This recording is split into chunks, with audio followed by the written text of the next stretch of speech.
Hello friends, Babita's kitchen मंत्रा में आप सभी का बहुत बहुत स्वागत है। आज मैं बनाने जा रही हूँ बहुत ही चटपटी मसालेदार स्पाइसी अचारी करेला, जिसका स्वाद एक बार आप ले लेंगे तो हर बार यही बनाएंगे। तो चलिए आज की रेसिपी शुरू करते हैं। यहाँ पे मैंने 250 ग्राम के करीब करेले लिए थे। उसको मैंने स्लाइसिस में काट लिया है और 1 चम्मच नमक लगा के बहुत अच्छे से मिक्स कर लेना है हमें, और ढक के 1 से 2 घंटे के लिए हमें रख देना है। इससे क्या होगा, जो इसका कड़वापन है वो निकल जाएगा। तो अब 1 से 2 घंटे के लिए मैंने यहाँ ढक दिया था। अभी 1 से 2 घंटे हो चुके हैं और अब इसमें ऐड कर देंगे पानी। तो हमें इसको यहाँ पे धो लेना है बहुत अच्छे से। मैंने नमक ऐड किया था तो उसमें थोड़ा सी पानी भी निकला था। तो जब भी आप करेले को धोएं तो इस तरह बाउल में पानी भर लें, फिर उसके अंदर से करेले निकाल के दूसरे बाउल में दूसरे बर्तन में रखते जाएं। इससे क्या होगा, जो इसका कड़वापन है वो निकलता चला जाएगा पानी में। अब यहाँ हमें एक और बार इसको बहुत अच्छे से धो लेना है, यानी कि हमें करेलों को 2 बार धोना है इसी तरह। तो अब ये देख सकते हैं आप, बहुत अच्छे से मैंने ऐसे धो लिया है।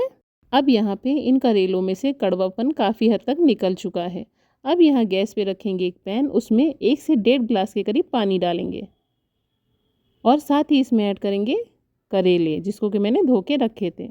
यहाँ मैं नमक नहीं ऐड कर रही हूँ क्योंकि नमक ऑलरेडी मैंने पहले ऐड कर दिया था। तो अब इसे यहाँ 1 से 2 बॉयल आने तक बहुत अच्छे से पकाएंगे। अब यहाँ मैंने गैस बंद कर दिया है और यहाँ पूड़ी छानने वाली जो छलनी होती है उससे निकाल के एक दूसरे बर्तन में रख लेंगे।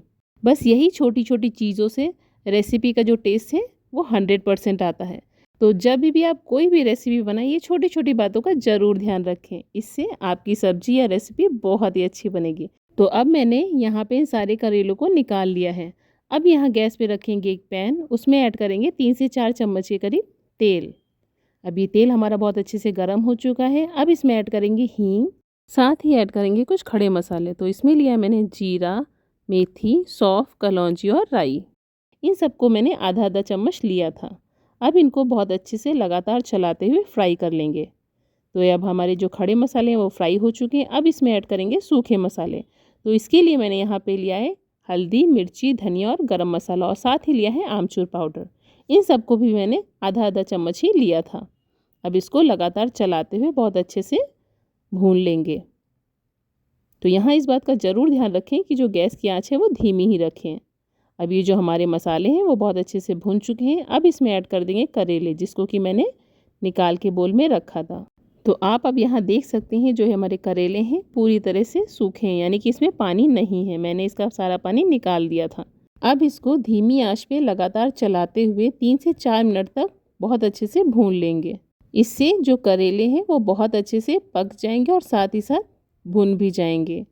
अब यहाँ ऐड करेंगे प्याज। तो मैंने यहाँ पे 2 प्याज लिया था, उसको इस तरह स्लाइसेस में काट लिया था और धो के यहाँ पे ऐड कर लिया है। अब इसको लगातार चलाते हुए मिक्स कर लेंगे इन करेलों और मसालों के साथ में। प्याज ऐड करना पूरी तरह से ऑप्शनल है। अगर आप प्याज नहीं खाते हैं तो अब मत ऐड करिए। बस इसी तरह लगातार चलाते रहना है 2 से 3 मिनट के लिए, जब तक ये बहुत अच्छे से भुन नहीं जाते हैं। तो अब आप यहाँ देख सकते हैं ये बहुत अच्छे से भुन चुके हैं। अब इसमें ऐड करेंगे लाल कश्मीरी मिर्च पाउडर और साथ ही इसमें ऐड करेंगे हरी मिर्च। मेरे पास हरी मिर्च नहीं थी, वो लाल हो चुकी थी पक के, तो वो मैंने यहाँ पे ऐड कर दी है। और अब इसको बहुत अच्छे से लगातार चलाते हुए मिक्स कर लेंगे। मैंने लाल कश्मीरी मिर्च पाउडर बाद में इसलिए ऐड किया है ताकि जो सब्ज़ी का कलर है वो बहुत ही अच्छा आए, एकदम अचार जैसा कलर, ऑरेंजिश। तो अब ये जो हमारी सब्जी है वो पूरी तरह से बनके रेडी हो चुकी है, आप यहाँ देख सकते हैं। तो लग रही है ना एकदम चटपटी, मसालेदार, मुंह में पानी ले आने वाली सब्जी। तो आप भी बस इसी तरह बनाइए और इन्जॉय कीजिए। साथ ही मेरे चैनल को सब्सक्राइब कीजिए और लाइक के बटन को प्रेस कीजिए। Thanks for watching.